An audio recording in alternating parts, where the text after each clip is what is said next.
믹스커피 지금부터 꼭 이렇게 드셔야 돼요. 의사들이 적극 추천하는 방법입니다. 믹스커피는 당뇨에 안 좋다는데 먹어도 되는 거야?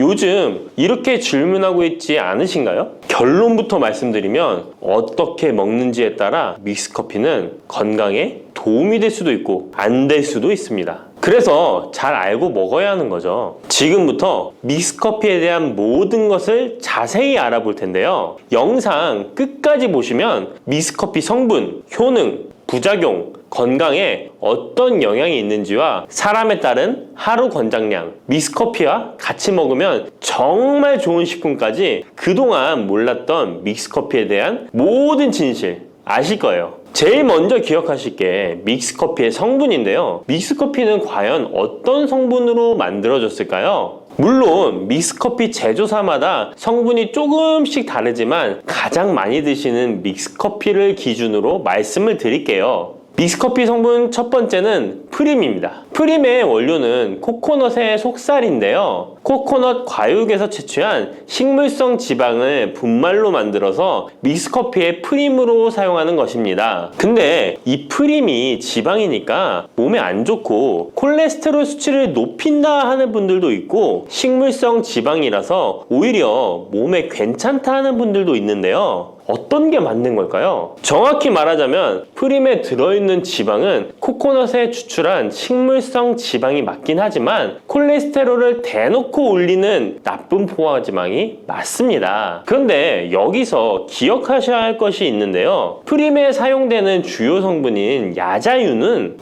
중쇄지방산으로 일반적인 포화지방산과는 조금 다릅니다. 이 중쇄지방산은 일반적으로 체내에서 빠르게 흡수되어 에너지원으로 전환됩니다. 또한 일반적인 포화지방산과는 다르게 심혈관 건강에 악영향을 미치지 않고 소화에도 도움을 줄 수 있는 지방산이에요. 또한 믹스커피 프림에 들어있는 포화지방산은 그 양이 완전히 적다는 것입니다. 요플레 하나 정도에 들어가 있는 양이라고 할 수 있죠. 요플레는 건강을 위해 드시잖아요. 결국 믹스커피에는 몸에 안 좋은 포화지방산이 들어있지만 소량이라서 콜레스테롤 수치에 영향이 하루 한 잔 정도로는 매우 크게 좌지우지할 수 없다고 할 수 있습니다. 그리고 콜레스테롤에 대한 것도 잘 아셔야 하는데요. 우리가 식사하면서 섭취하는 콜레스테롤은 약 20%를 차지하고 나머지 80% 정도는 필요한 만큼 신체에서 자연적으로 합성됩니다. 그렇기 때문에 단순히 커피 한 잔 정도를 마신다고 해서 콜레스테롤 수치가 급격히 올라가거나 건강에 이상을 끼칠 정도의 영향을 주지는 않는다는 거죠. 믹스커피 성분 두 번째는 설탕입니다. 설탕은 당 성분으로 칼로리가 높아서 당연히 몸에 안 좋은 걸로 알고 계실 거예요. 더군다나 믹스커피에 들어있는 설탕은 정제 과정을 거친 백설탕이라 일반적인 설탕보다 흡수 속도가 어마어마하게 빠릅니다. 즉 믹스커피를 마신 후 만족감을 쉽게 느끼는 것은 그만큼 흡수율이 빠르기 때문인데요. 이 당이 소화 과정을 거치지 않고 곧바로 혈액에 녹아들게 됩니다. 왜 안 좋은지 아시겠죠? 근데 여기서 반전이 있어요. 믹스커피에는 설탕이 5g 정도밖에 안 들어있다는 건데요. 쉽게 설명하자면 우유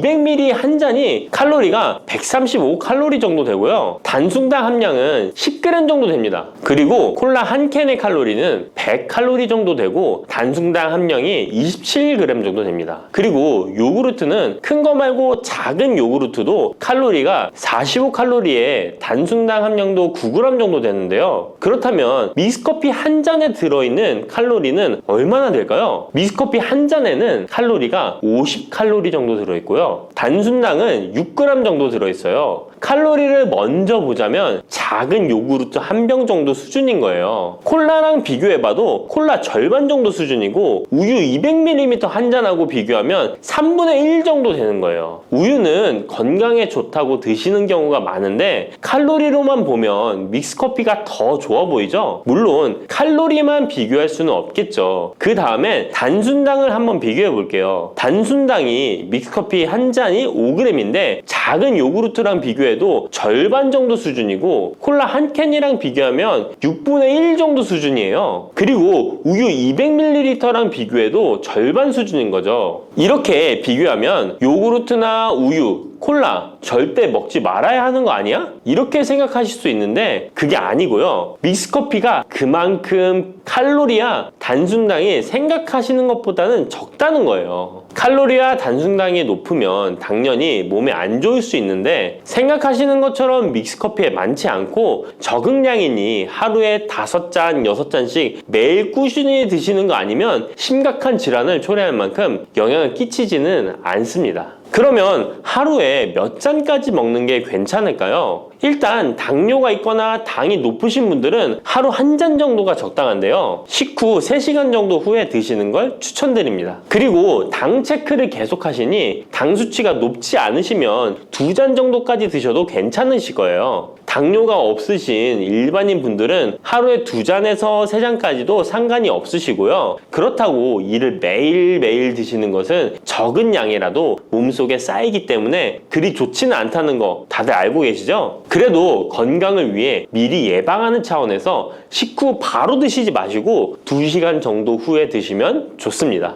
믹스커피의 성분 3번째는 커피에 들어있는 카페인입니다. 카페인에 대해 설명하기 전에 믹스커피도 일반 커피처럼 커피가 들어가 있기 때문에 커피 성분이 주는 효능이나 부작용도 나타날 수 있습니다. 먼저 커피의 효능을 보자면 커피의 효능 첫 번째, 암 예방 효과입니다. 미국 건강 매체 캔서 헬스에 따르면 ITPR3라는 물질은 대장암에서 간 전이에 기여하는 유전자의 발현을 유도해서 도미노 효과를 유발하는 물질인데 특별한 억제제는 아직 없지만 커피를 마시는 사람들에서 카페인이 이 ITPR3에 대한 억제 효과를 보인다는 것을 발표했고 카페인 섭취와 대장암 재발 및 사망률의 관계를 추적한 결과 하루 4잔 이상 커피를 마신 환자들이 전혀 마시지 않은 사람들에 비해 생존율이 현저히 향상된 것으로 규명된 바 있는 연구도 진행했었습니다. 이런 실험을 진행하면서 커피의 카페인에 대한 효능들이 지금까지 다양하게 연구되고 있는데요. 그렇다고 해서 커피를 무조건 많이 드시란 이야기는 아니고 또 믹스커피 자체가 이런 효능이 있다는 말도 아니에요. 커피에 카페인에 대한 몇 가지 실험을 이야기 드린 거고요. 그만큼 카페인에 대한 너무 부정적인 인식을 변화시켜 보시라고 말씀드리는 거예요. 커피의 효능 두 번째는 기억력 회복 효과입니다. 서울대 식품생명공학부 교수님께서 쥐의 인지 능력을 실험했는데요. 쥐를 물에 빠뜨린 뒤 안전한 장소에 도착하는 시간을 측정해 봤더니 평균 10초 정도 걸렸습니다. 그 쥐들에게 기억력을 손상시킬 수 있는 물질들을 투입하고 같은 실험을 했을 때 안전한 장소를 발견하는데 최대 40초가 걸렸습니다. 이 쥐들은 두 그룹으로 나눠 한 그룹은 하루에 3잔의 커피를, 다른 그룹은 6잔의 커피를 주입했습니다. 그 결과 하루 3잔의 커피를 준 쥐들은 20초로 빨라졌습니다. 그런데 하루 6잔을 주입한 쥐들은 거의 정상으로 돌아왔고 평균 10초 정도 걸렸습니다. 이런 결과에 따르면 커피가 기억력 회복에 확실히 도움이 되었다고 할 수 있는 실험도 있다고 간략히 소개해드리는데 참고로 이 실험에서는 일반 카페인 커피와 디카페인 커피 두 종류를 같이 실험했는데 거의 똑같은 효과를 보였습니다. 결론은 커피에 카페인이 없어도 커피에 들어있는 클로로겐산 등 각종 항산화제 성분 덕분에 기억력 회복 효과가 높아졌다는 것입니다. 정말 놀랍지 않나요? 나이가 들어가면 기억력이 안 좋아지고 인지 능력 장애가 오면서 더 나아가서는 치매가 올 수도 있는데 커피의 성분이 이런 질병을 예방할 수 있다니 너무 커피를 부정적인 시각으로 보시지 않아야겠죠? 그렇다고 남용하면 안 되시고 모든 사람에게서 동일한 실험 효과가 나타나는 것이 아니니 자신의 상태를 잘 알고 드셔야겠죠? 다만 카페인에 예민하신 분들은 믹스커피나 일반 카페인 커피를 드시면 잠을 잘 못 주무실 수도 있으니까 디카페인 커피를 추천드립니다.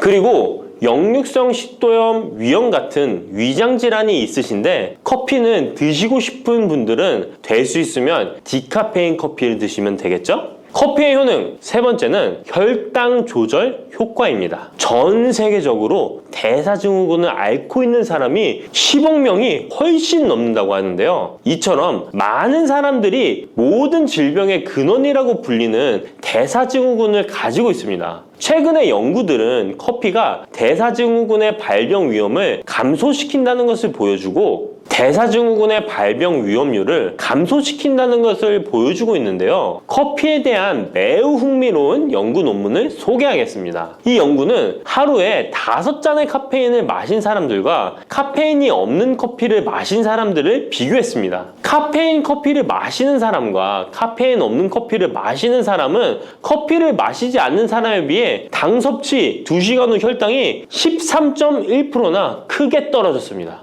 이 외에도 카페인의 혈당에 관계된 실험들도 많이 존재하는데요. 카페인도 적절한 용량, 그렇다고 음료에 들어가 있는 합성 카페인을 말씀드리는 건 아닙니다. 적절히 섭취하면 큰 부작용 없이 드실 수 있다는 것을 말씀드리는 거예요. 커피 효능, 네 번째는 다이어트 효과입니다. 다이어트라는 사람들이 운동하기 전에 커피를 마시고 나서 운동을 한다면 카페인이 신진대사를 빠르게 함으로써 운동 효과를 증진시키기 때문에 체중 감량에 도움을 줄 수 있습니다. 뿐만 아니라 커피에는 카페인 성분이 포함되어 있는데요. 당연하게도 믹스커피에 포함된 커피에도 카페인이 포함되어 있고요. 이런 카페인은 적절한 용량을 섭취한다면 신체적 피로 해소와 소화 기능 개선과 같은 효능을 누릴 수 있습니다. 오전에 커피 한 잔을 마시면 화장실에 가고 싶어지는 것도 커피에 카페인 성분이 장 운동을 활발하게 해주는데 영향을 주기 때문입니다. 카페인 성분이 장 운동을 활발하게 해주는데 영향을 주기 때문입니다. 물론 이뇨작용도 활발히 해줘서 소변도 조금 더 많이 보게 되긴 합니다. 다시 돌아가서 믹스커피에 들어있는 세 번째 성분 카페인에 대해 알아볼게요. 믹스커피에 포함된 카페인 용량은 제품마다 차이가 있을 수 있어요. 하지만 평균적으로 60mg 가량의 카페인이 한 잔 용량의 믹스커피에 포함되어 있는데요. 이는 일반적인 아메리카노 대비 3분의 1 수준에 해당하는 수치입니다. 결과적으로 믹스커피의 카페인은 일반 아메리카노보다도 훨씬 적게 들어있는 거죠. 그렇다면 식약처에서 권고하는 카페인 1일 최대 섭취량은 얼마나 될까요? 일반 성인의 경우 카페인 최대 섭취량은 400mg 정도이고요. 어린이나 청소년은 체중 1kg당 2.5mg 이하, 임산부는 200mg 정도입니다. 그러나 임산부의 경우에는 카페인이 태아에 미치는 영향이 조금이라도 있으니 안 드시는 게 좋겠죠? 콜라 한 캔에 카페인이 보통 35mg 정도 들어있으니 믹스커피가 카페인 함량도 크지 않다는 걸 알 수 있습니다. 여기서 잠깐! 그렇다면 믹스커피와 같이 먹었을 때 효과를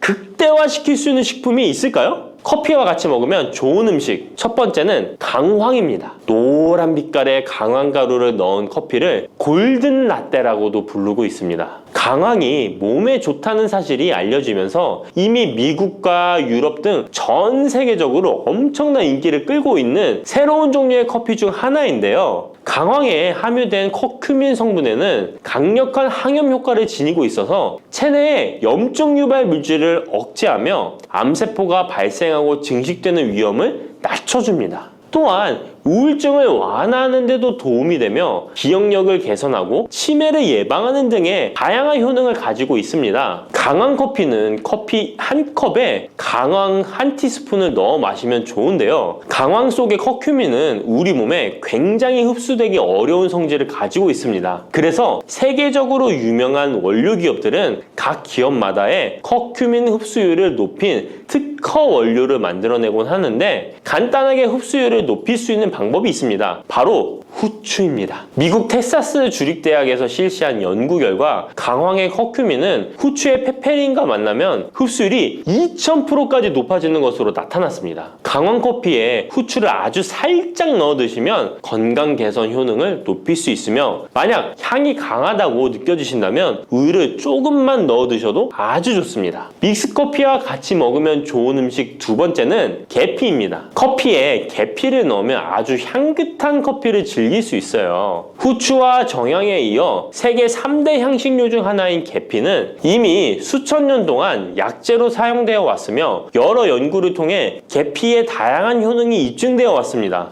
커피의 원료 생산지인 멕시코에서도 커피에 시나몬 스틱을 넣은 커피를 즐겨 마신다고 합니다. 미국 당뇨협회가 발표한 연구에 따르면 제2형 당뇨병 환자에게 계피를 투여하자 혈당 중성지방 수치는 낮아지고 좋은 콜레스테롤 수치는 높아졌다고 해서 블랙커피에 계피 2분의 1 티스푼을 넣은 후에 섞어 마시는 것이 황금 비율이라고 하니 한번 참고해서 드셔보시면 좋을 것 같네요. 특히 혈액순환에도 아주 좋습니다. 믹스커피와 같이 먹으면 좋은 음식 세 번째는 생강입니다. 강력한 항산화 성분을 가진 생강은 커피에 넣어 함께 곁들여 마시면 생강의 알싸한 맛이 부드러워지면서 향긋한 생강커피를 즐길 수 있습니다. 생강의 매운맛을 내는 쇼가올과 진저롤 성분이 혈중 콜레스테롤을 낮춰서 동맥경화나 뇌경색 등을 예방하며 항염, 항암 효과가 뛰어나서 암을 유발하는 종양세포의 성장을 억제하는 등의 다양한 효능을 지니고 있습니다. 특히 기관지를 확장시키는 효과가 있어서 기관지염이나 천식, 비염을 달고 사시는 분들은 자주 섭취하시면 아주 좋습니다. 추가로 생강에는 디아스타제라는 단백질 분해 요소가 있어서 식후 커피에 생강가루를 넣어 마시면 장 운동을 촉진해 더부룩한 속을 해소하는 데에도 도움을 얻을 수 있습니다. 드시는 방법은 커피 한 컵에 생강가루 한 티스푼을 넣어 드시면 되고, 생강의 맛이 걱정되신다면 처음에는 조금씩 넣어서 서서히 맛을 익혀가는 것도 좋은 방법이라고 할 수 있습니다. 제가 말씀드린 방법이 무조건 믹스커피를 먹어라 먹지 말아라 하는 말은 아니고, 믹스커피에 대한 오해와 건강을 걱정하시는 분들께 어떤 식으로 먹으면 조금이나마 건강에 대한 걱정을 덜게 만들어 줄까 하는 의문에서 시작한 것이기 때문에 오해 말고 편안하게 들어주시면 좋겠습니다.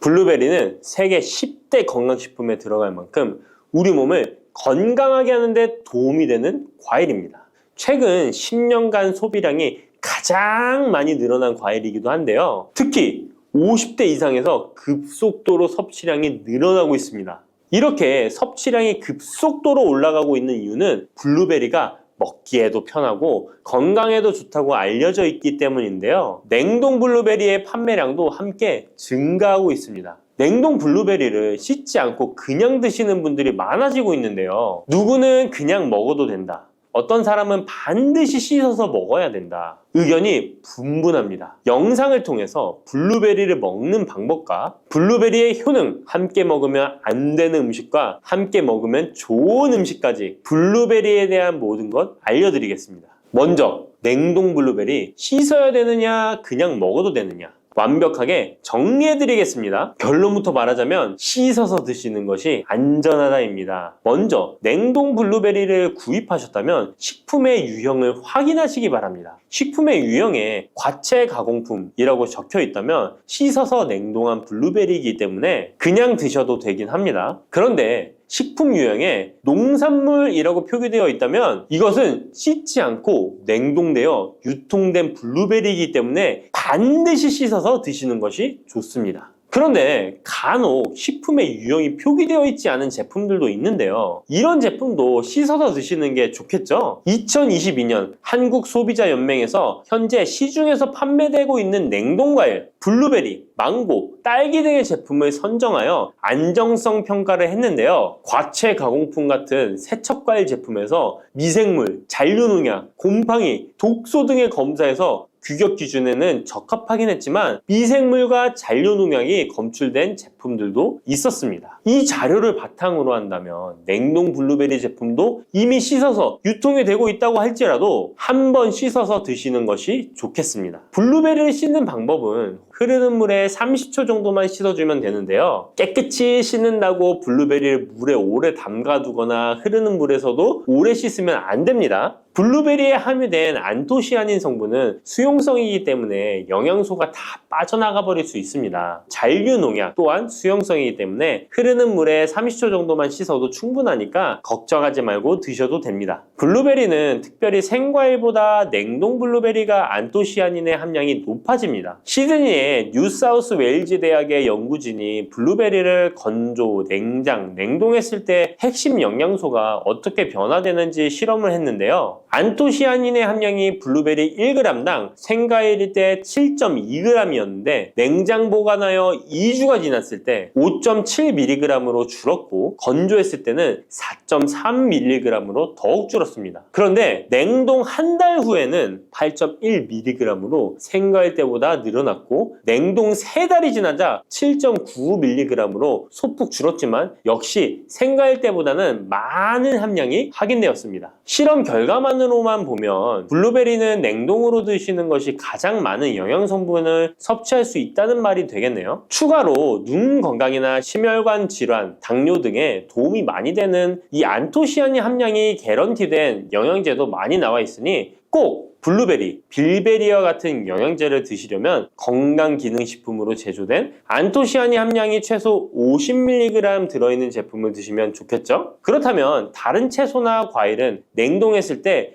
핵심 영양소의 함량이 어떻게 될까요? 영양소에 따라 보존력이 강한 것도 있고 약한 것도 있는데요. 딸기의 한 종류인 라즈베리는 폴리페놀이 핵심 영양소인데요. 생과일 때보다 냉동일 때 킬로그램당 폴리페놀의 함량이 100mg 정도 상승하는 것으로 나타났습니다. 당근의 경우에는 핵심 영양소가 베타카로틴인데요. 냉동 보관했을 때 3개월이 지나면 베타카로틴의 함량이 현저히 감소하는 것으로 확인되었습니다. 이렇듯 냉동 채소, 냉동 과일은 핵심 영양 성분에 따라 함량이 높아질 수도 있고 낮아질 수도 있습니다. 냉동 블루베리를 구입하셔서 보관할 때는 주의할 사항이 있습니다. 판매되는 냉동 블루베리는 대량으로 포장되어 있는데요. 한 번에 드실 수 없는 양이죠. 냉동 블루베리는 해동해서 드시게 되면 녹으면서 안토시아닌까지 함께 녹아 나오기 때문에 냉동실에서 꺼내 바로 드시는 것이 좋습니다. 혹시나 해동이 되었다면 다시 냉동하시면 안 됩니다. 해동이 되면서 미생물이 증식을 하게 되며 그 상태로 냉동을 하면 미생물까지 함께 냉동이 되고 그것을 드시게 되면 복통, 설사를 유발할 수 있습니다. 자, 이제 블루베리의 효능에 대해 알아보겠습니다. 블루베리의 핵심 영양소인 안토시아닌은 폴리페놀의 일종으로 식물에 많이 함유된 청자색을 띠는 성분인데요.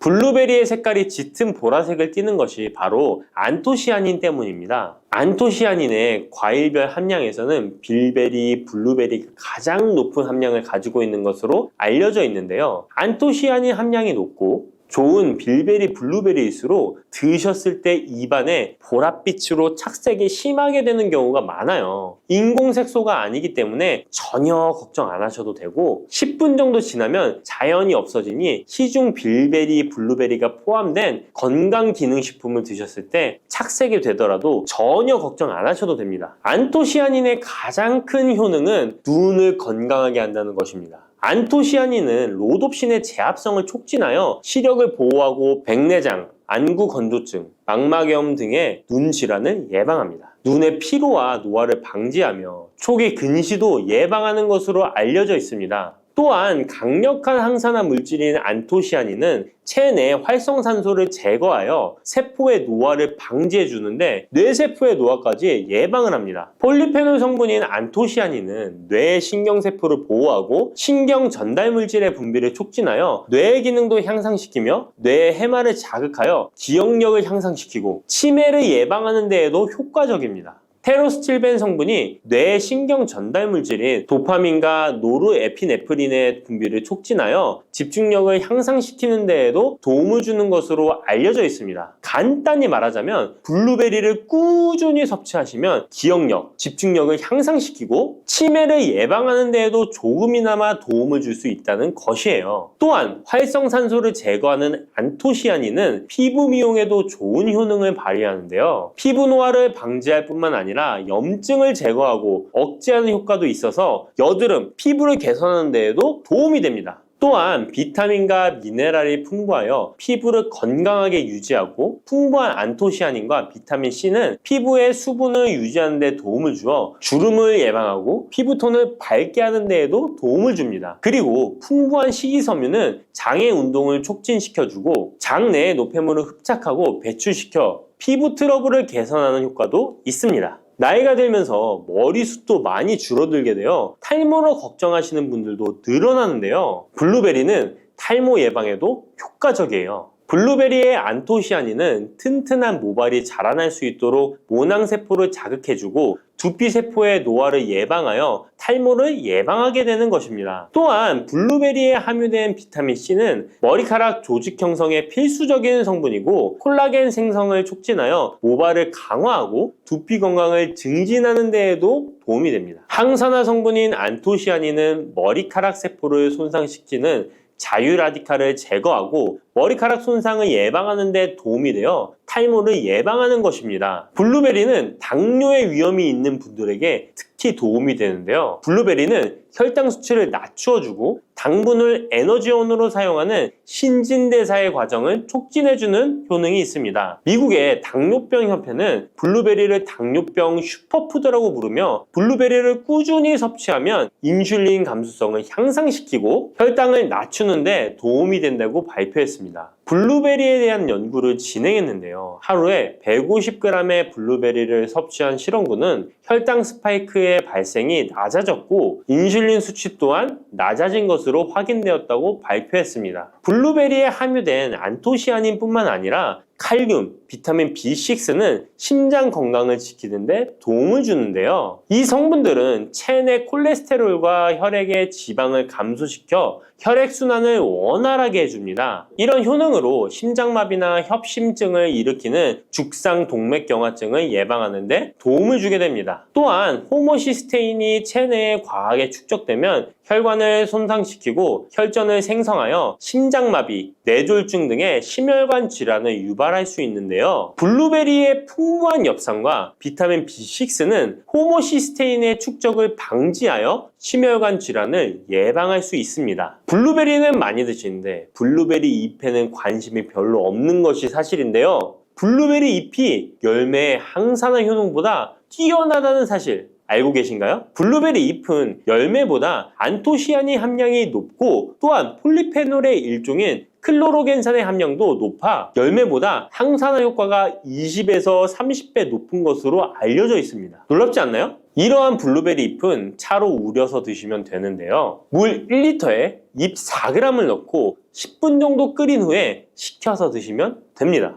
블루베리가 새콤달콤한 맛이 난다면 블루베리 잎차는 구수한 맛이 나는 것이 특징입니다. 이렇게 좋은 블루베리도 함께 먹으면 안 되는 음식이 있는데요. 바로 우유입니다. 깜짝 놀라지 않으셨나요? 보통 냉동 블루베리를 우유와 함께 믹서기에 갈아서 주스로 많이 드시는데요. 이렇게 되면 블루베리의 영양소가 파괴됩니다. 국제의학 바이오 저널의 연구에 따르면 블루베리의 폴리페놀 성분과 우유 단백질의 친화성 때문에 블루베리와 우유를 함께 먹게 되면 블루베리의 항산화 성분이 대부분 파괴된다고 발표했습니다. 그리고 우유에 함유된 칼슘은 블루베리의 안토시아닌과 만나면 칼레이드화 되는데요. 이것은 둘이 결합하여 덩어리를 만든다는 것입니다. 이렇게 덩어리가 된 물질은 불용성 침전물로서 체내에서 녹거나 흡수되지 않고 몸 밖으로 배출되게 됩니다. 이 과정에서 체내에 머물며 소화되지 않기 때문에 위와 장에 큰 부담을 주게 됩니다. 이 때문에 블루베리와 우유를 자주 섭취하시거나 위와 장이 약하신 분들이 드실 경우 위장에 염증을 유발할 위험이 있습니다. 특히 신체 기능이 많이 떨어져 있는 나이가 많으신 분들이 이렇게 드시면 위장에 안 좋을 수 있으니 주의하시기 바랍니다. 블루베리 주스를 만들어 드실 때는 우유 대신 오트밀이나 물을 첨가하여 드시는 것이 좋겠습니다. 우유가 블루베리와 맞지 않는다고 해서 요거트도 맞지 않는 것은 아닙니다. 요거트는 발효 과정을 거쳐 단백질이 쉽게 분해되기 때문에 항산화 성분의 흡수율을 높여줍니다. 요거트에 냉동 블루베리를 얹어서 먹는 것은 좋은 블루베리를 먹는 방법이 되겠습니다. 블루베리를 드실 때 주의하셔야 할 분들도 있습니다. 블루베리에는 살리살신이라는 성분이 있는데 이것 때문에 알레르기 반응을 일으키는 분들이 있습니다. 블루베리를 드시면 입술이 붓거나 간지러운 증상이 나타나고 복통과 설사의 증상이 나타난다면 즉시 블루베리 섭취를 중단하셔야 합니다. 그리고 블루베리에는 혈액을 묽게 만드는 비타민 K가 풍부하게 함유되어 있는데요. 심장질환이나 뇌혈관 질환 등으로 이미 아스피린과 같은 혈전 용해제를 복용하고 계신 분들이 블루베리를 과잉 섭취하게 되면 문제가 발생할 수 있으니 섭취를 주의하셔야 합니다. 또한 사람에 따라서 블루베리가 일시적으로 혈당을 낮추는 효과가 있기 때문에 당뇨가 있는 분들이 블루베리를 과잉 섭취할 경우에 저혈당 증세도 나타날 수 있습니다. 어떤 음식이든 각자 자신의 체질에 맞게 드시는 게 가장 좋겠습니다. 팥을 이렇게 드시면 당뇨 사라지고 뱃살 쏙 빠져요. 여러분, 겨울에 동지가 되면 우리가 무엇을 먹나요? 바로 팥죽이죠. 또 겨울 간식으로 이 팥이 들어간 붕어빵, 호빵 같은 간식도 자주 먹는데요. 이 팥과 함께 먹으면 보약과 같은 효과를 만들 수 있는 식품들도 있고 또 잘못 먹으면 오히려 건강에 마이너스가 되는 음식도 있습니다. 그래서 오늘은 이 팥의 효능 8가지와 드실 때 주의할 점, 그리고 함께 드시면 좋은 음식 4가지에 대해 알려드리겠습니다. 팥하면 생각나는 음식이 있으신가요? 저는 사람들이 평소에 팥을 많이 안 먹는다고 생각했는데 의외로 팥이 들어간 음식이 많이 있더라고요. 대표적인 음식은 시루떡이 있고요. 겨울에 간식으로 많이 먹는 붕어빵, 또 제과점에서 사 먹는 빵들에도 팥이 많이 들어있습니다. 여름엔 팥빙수도 많이 먹고요. 겨울엔 팥죽도 종종 먹게 됩니다. 자, 이런 팥 요리를 집에서 해먹는 경우도 많은데 팥을 집에서 직접 삶을 때 혹시 소다를 넣고 삶는 분들 많으시지 않나요? 팥을 삶을 때 소다를 넣게 되면 팥의 색상이 더욱 선명해지고 팥을 더욱 부드럽게 해주어 팥을 삶는데 걸리는 시간을 단축시켜주기 때문인데요. 하지만 앞으로는 절대 소다를 사용하시지 마시기 바랍니다. 그 이유는 소다를 넣고 팥을 삶게 되면 팥의 영양소가 파괴돼서 팥에 좋은 성분을 먹을 수 없게 되기 때문인데요. 자, 그래서 어떻게 팥 요리를 하는 게 좋은지 알려드릴게요. 팥을 삶을 때 먼저 흐르는 물에 깨끗이 세척해서 이물질을 제거 주시고요. 물에 담가 약 4시간 정도 불려주십니다. 그렇게 불린 팥을 물에 넣어 삶아주면 붉은색의 팥 삶은 물이 생기잖아요. 바로 이 팥을 삶은 물이 건강에 정말 좋다는 사실 알고 계셨나요? 그 이유는 팥에 들어있는 사포닌이라는 성분 때문입니다. 간혹 팥 삶은 첫물에는 팥에 독소가 있어서 버려야 한다는 분들이 계신데요. 이는 잘못된 정보입니다. 왜냐하면 팥 삶은 첫물에 사포닌 성분이 가장 많이 들어있기 때문에 이걸 버리지 마시고 따로 담가 두었다가 하루에 한두 잔씩 차로 드시면 좋습니다. 자, 그럼 이제 팥의 구체적인 효능에 대해 말씀드릴 건데 첫 번째는 혈관 건강에 많은 도움이 된다는 것입니다. 앞에 말씀드린 팥물은 혈관 청소부라는 별명이 있을 정도로 혈관을 깨끗하게 해주는 효능이 있습니다. 그 이유는 팥에 함유된 강력한 항산화 성분인 안토시아닌이 혈관 내 활성산소를 제거해줘서 혈관 세포 손상을 예방해주기 때문입니다. 또한 안토시아닌은 혈관 내의 염증을 줄여줘서 염증성 질환에도 좋은 효과가 있고요. 나쁜 콜레스테롤 수치를 줄여주는 효과가 있어서 고지혈증을 예방하며 심장 질환의 위험도 줄이는데 큰 도움을 줄 수 있습니다. 이뿐 아니라 조선시대 기록에 보면 이 팥물로 세안을 했다는 기록이 있는데요. 팥물로 세안을 하면 피부의 노폐물을 제거하는 데 좋고 피부를 맑고 건강하게 해준다고 합니다. 비누가 없던 시절에 피부 건강을 위해 사용했던 선조들의 지혜가 정말 놀랍지 않나요? 당뇨병의 개선에 도움을 준다는 것입니다.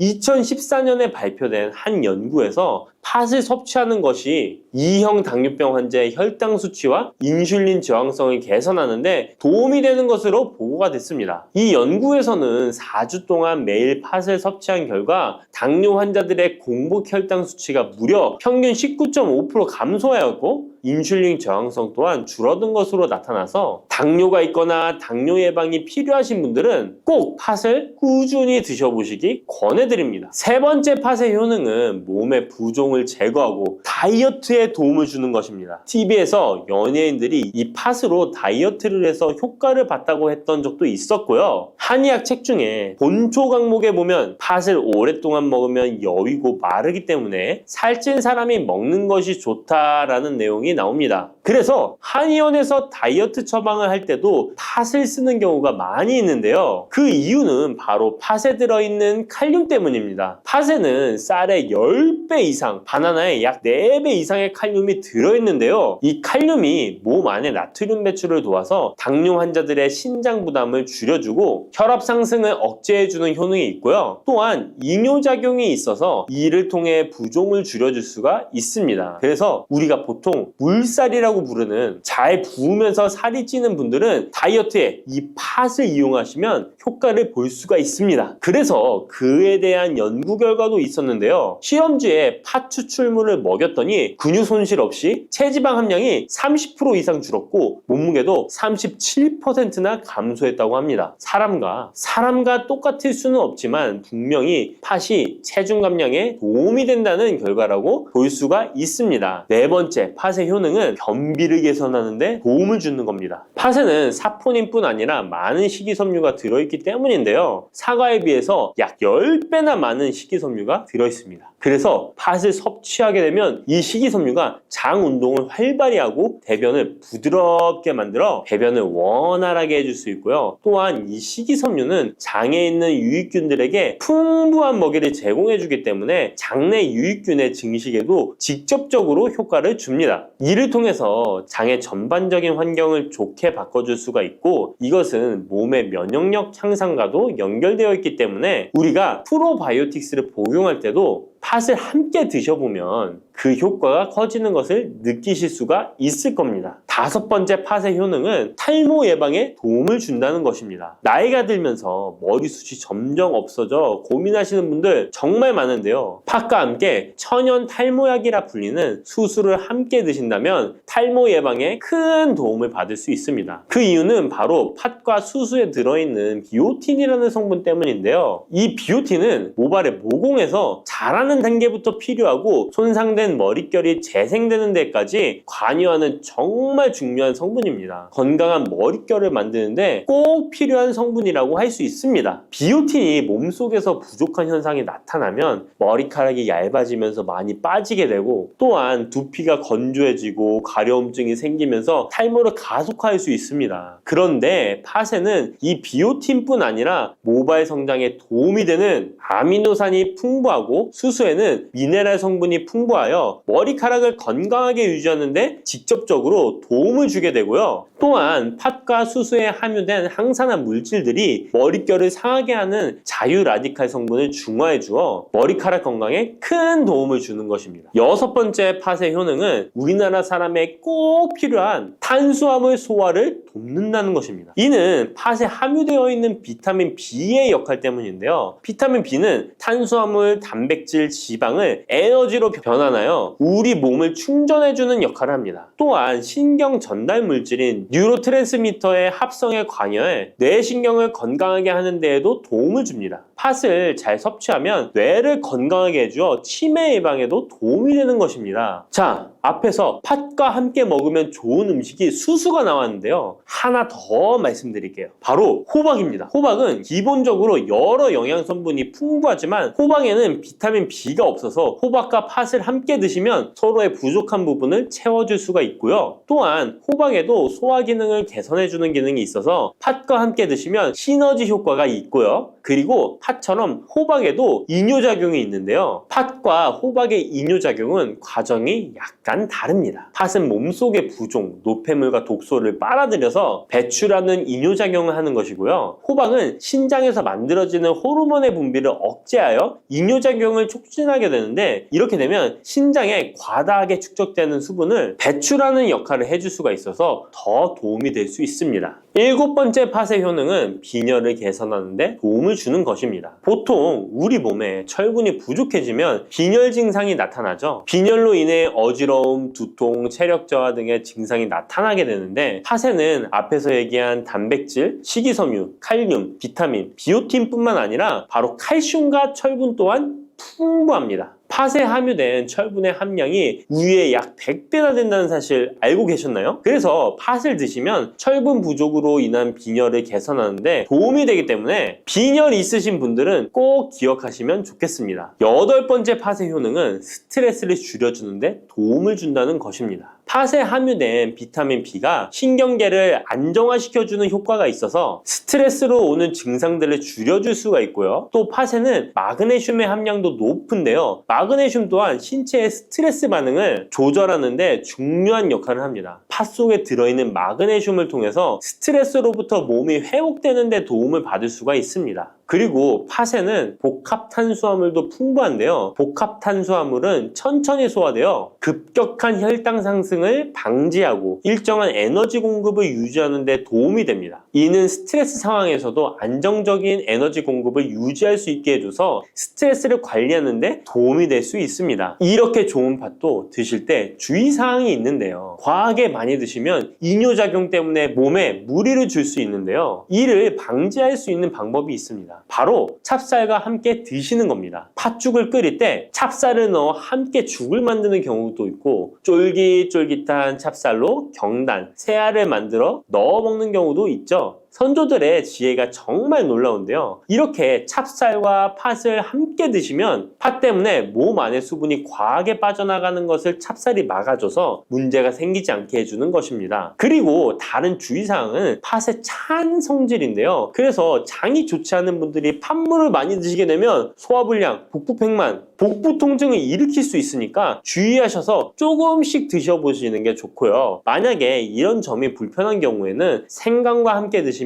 그 불편함을 줄일 수가 있습니다. 생강의 따뜻한 기운이 팥의 차가운 기운을 중화시켜줘서 장에 무리를 덜 주게 되고요. 그리고 팥에는 항암 효과가 뛰어난 안토시아닌이 풍부한데 생강에도 생강의 매운맛을 내는 진저롤과 쇼가올 성분이 몸속의 발암물질을 제거해주는 효과가 있어서 함께 드시면 상승 효과를 볼 수가 있습니다. 그리고 이때 생강을 쪄서 말려서 드시면 이런 효과가 약 10배 정도 증가된다고 하니까 꼭 기억하시면 좋겠습니다. 따뜻한 생강차 한 모금이 생각이 많이 나는데요. 저는 꼭 생강을 사다가 꿀을 넣은 생강청을 해놔서 자주 마시곤 합니다. 알싸한 생강차를 마시면 몸이 따뜻해지는 게 느껴지더라고요. 몸이 차신 분들은 생강이 몸을 데우는데 효과가 있다고 많이 들어보셨을 거예요. 과연 진짜 이 생강은 우리의 몸을 따뜻하게 해주는 효과가 있을까요? 또 어떤 방법으로 먹어야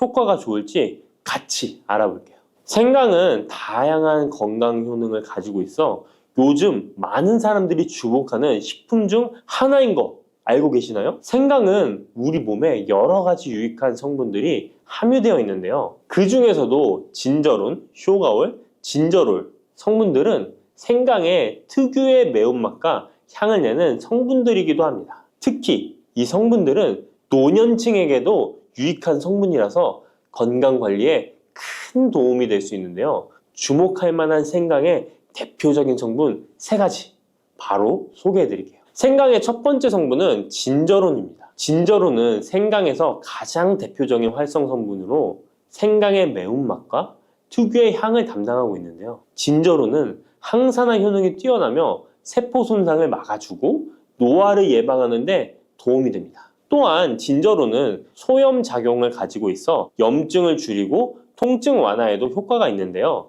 류머티즘 관절염, 근육통, 기타 염증성 질환에 이 성분이 도움을 줄 수 있고 면역력을 증강시키는데 중요한 역할을 해서 특히 면역력이 약해질 수 있는 노년분들에게 매우 유익한 성분입니다. 생강의 두 번째 대표 성분은 쇼가올입니다. 쇼가올은 생강을 건조하거나 가열했을 때 생기는 물질인데요. 이 성분은 항암 효과가 있다고 알려져 있어 암 예방에 효과가 있습니다. 쇼가올은 진저론보다 강력한 항염증 작용을 하는데요. 이 성분은 염증을 유발하는 물질인 프로스타글란딘의 생성을 억제하는데 매우 효과적인 것으로 밝혀졌습니다. 쇼가올은 소화기 계통에 유익한 성분으로 유명한데요. 위의 점막을 보호하고 위염을 예방하며 소화불량을 개선하는 데 유용하며 위장을 자극하여 소화를 돕고 변비를 완화하는 데 중요한 역할을 합니다. 소화 기능이 떨어지기 쉬운 노년층에게 특히 유용한 성분입니다. 생강의 세 번째 대표 성분은 진저롤입니다. 진저롤은 생강을 신선한 상태에서 섭취할 때 함유되어 있는 성분인데요. 이 진저롤은 진통 효과가 뛰어나고 항염증 작용을 통해 몸의 염증을 줄이는 데 도움을 줍니다. 이 성분은 혈액순환을 촉진하고 체온을 올려주는 효과가 있어 특히 수족냉증에 효과적입니다. 어르신분들 중 혹시 겨울만 되면 손과 발이 차신 분들이 있으신가요? 생강의 이 성분은 노년층에게 자주 겪는 손발 차가운 문제를 해결하는 데 큰 도움이 될 수 있습니다.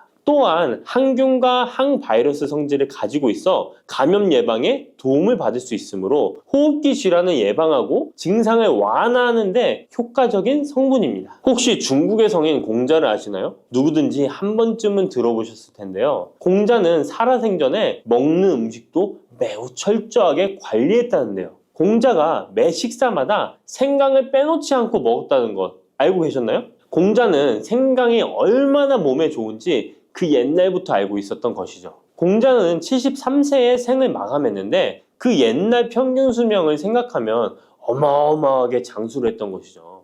이렇게 건강에 좋은 생강, 생강이 왜 그렇게 좋은지, 생강이 이 우리 건강에 어떤 도움이 되는지 4가지 주요 효능을 소개해 드릴게요. 생강의 효능 첫 번째는 면역력 강화입니다. 서울대 노화연구소에서 꼽은 면역력에 좋은 식품 3가지 안에 이 생강이 포함되는 거 알고 계셨나요? 생강에는 아까 소개해드렸던 3가지 성분 진저론, 쇼가울, 진저룰이 포함되어 있어 면역력을 강화하는 데 매우 효과적입니다. 특히 항염증 효과가 뛰어나 몸의 염증을 줄여주고 면역 체계가 더 강하게 작동하도록 도와주는데요. 면역력이 떨어지기 쉬운 노년층에게는 자주 섭취하는 것이 좋은 식품입니다. 생강을 꾸준히 섭취하면 감기나 각종 질병에 걸리는 확률을 낮출 수 있다는 거 잊지 마세요. 생강의 2번째 효능은 항산화 효과입니다. 미국 국립암연구소가 꼽은 항산화 식품 1등급인 생강은 진저론과 쇼가울 같은 성분이 포함되어 있는데요. 이 성분들은 강력한 항산화 효과를 가지고 있으며 이 항산화 물질은 우리 몸에서 자유 라디칼이라는 유해 물질을 제거해 주어 노화, 염증, 심혈관 질환과 각종 질병을 예방하는 데 중요한 역할을 합니다. 특히 생강은 세포의 산화 스트레스를 줄이고 피로 회복과 노화 방지에 효과적이어서 건강한 노년을 위해 꼭 필요한 식품이라고 할 수 있죠. 생강의 3번째 효능은 바로 수족냉증 완화입니다. 수족냉증은 특히 노년층에게 흔하게 나타나는 증상 중 하나인데요. 손발이 차가워지고 특히 겨울철에 더 불편함을 겪는 분들이 많으시죠. 생강은 혈액순환을 촉진시켜주는 효과가 있어 수족냉증을 완화하는 데 탁월합니다. 생강의 진저롤 성분이 체온을 높여주고 혈관을 확장시켜서 손발이 따뜻해지는 데 도움을 줍니다. 또한 한의학에서는 생강이 몸의 찬 기운을 밖으로 내보내주고 또 몸 안에 열을 발산해주는 효능이 있다고 유명한데요. 우리 옛 조상부터 이 생강이 몸을 따뜻하게 해주는 효과가 있다는 것을 알고 있었던 것이죠. 생강의 4번째 효능은 소화불량 개선입니다. 예전처럼 많이 먹지도 않았는데 속이 더부룩하신 분들 많이 계시죠. 소화불량은 나이가 들면서 자주 겪게 되는 문제인데요. 생강은 소화불량을 개선하는데 매우 효과적입니다.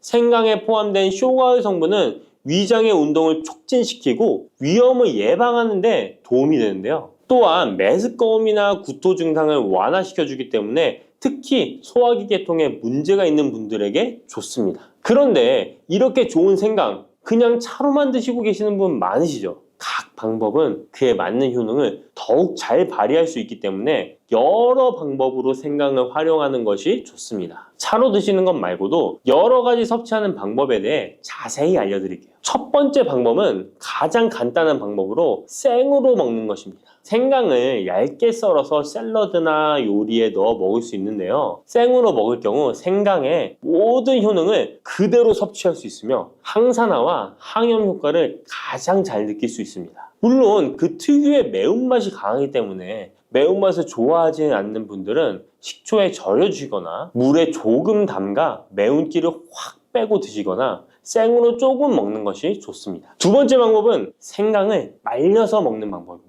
생강을 건조해서 차나 국물에 넣어 먹을 수 있는데요. 볕이 잘 들고 통풍이 잘 되는 곳에 말리셔도 되고 아니면 음식 건조기에 넣고 말리셔도 됩니다. 말린 생강은 소화 기능을 더욱 돕고 소염작용을 강화하는 데 효과적입니다. 또한 말린 생강은 장시간 보관이 가능하고 생강의 매운맛이 부드럽게 중화되어 편하게 섭취 가능한데요. 체온을 높여주는 효과가 있어 겨울철에 특히 유용합니다. 차로 끓여 마시면 몸을 따뜻하게 해주고 피로 회복에도 도움이 됩니다. 세 번째 방법은 생강을 가루로 내서 먹는 방법입니다.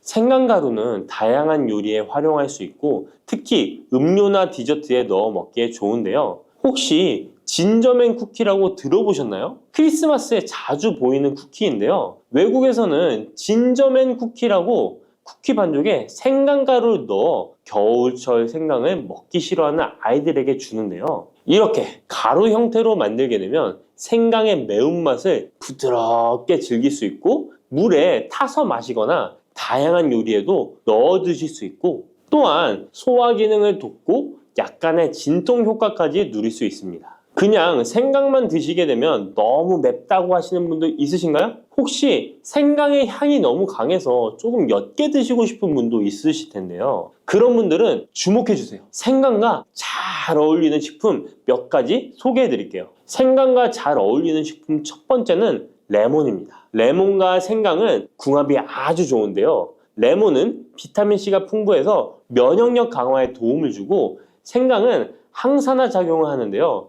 두 가지를 함께 섭취하면 서로 효과가 극대화돼서 특히 감기 예방에 탁월합니다. 또한 레몬은 소화 촉진에 도움을 주며 생강도 소화불량 개선에 뛰어난 효능이 있는데요. 이 둘을 함께 드시면 소화 기능이 개선되고 면역력 강화와 항산화 효과까지 배가 된다는 것 잊지 마세요. 생강과 레몬은 레몬 생강차나 레몬과 생강을 함께 넣은 샐러드로 드시는 것을 추천드립니다. 생강과 궁합이 좋은 식품 두 번째는 강황입니다. 강황은 생강과 함께 먹으면 항염증, 항암, 면역력 증진 효과가 매우 강력해지는데요. 강황의 주성분인 커큐민은 항염증과 항산화 작용이 뛰어나 생강의 진저론, 쇼가올, 진저롤과 함께 염증을 줄이고 세포 보호 효과를 극대화할 수 있습니다.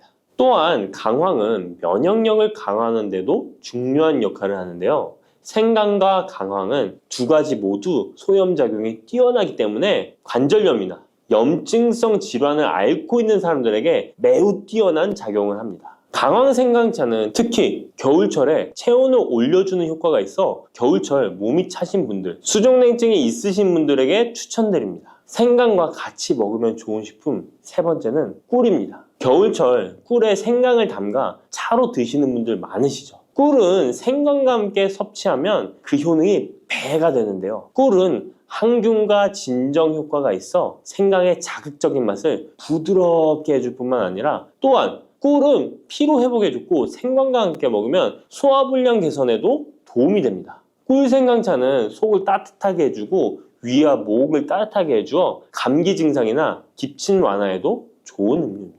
이렇게 건강에 좋은 생강, 몸에 좋다고 많이 드셔도 될까요? 모든 식품은 과, 유, 불, 급인데요. 생강도 마찬가지로 적절히 섭취해야 효과가 있습니다. 또한 잘못 먹으면 몸에 해가 되는 부작용이 있을 수 있기 때문에 몇 가지 유의사항을 알아두는 것이 중요한데요. 바로 알려드릴게요. 생강을 저장할 때 대충 비닐에 보관하셨다가 곰팡이 피신 분도 있으시죠? 생강은 곰팡이가 생기지 않도록 주의해야 하는데요. 생강은 수분 함량이 많아 습기에 민감하고 곰팡이가 쉽게 생길 수 있습니다. 이때 곰팡이가 생긴 생강은 섭취하지 않도록 하세요. 생강에 핀 곰팡이는 미코톡신이라는 독소를 생성하는데요. 일부 미코톡신은 인체에 매우 유독해 간과 신장, 면역체계에 심각한 손상을 줄 수 있습니다.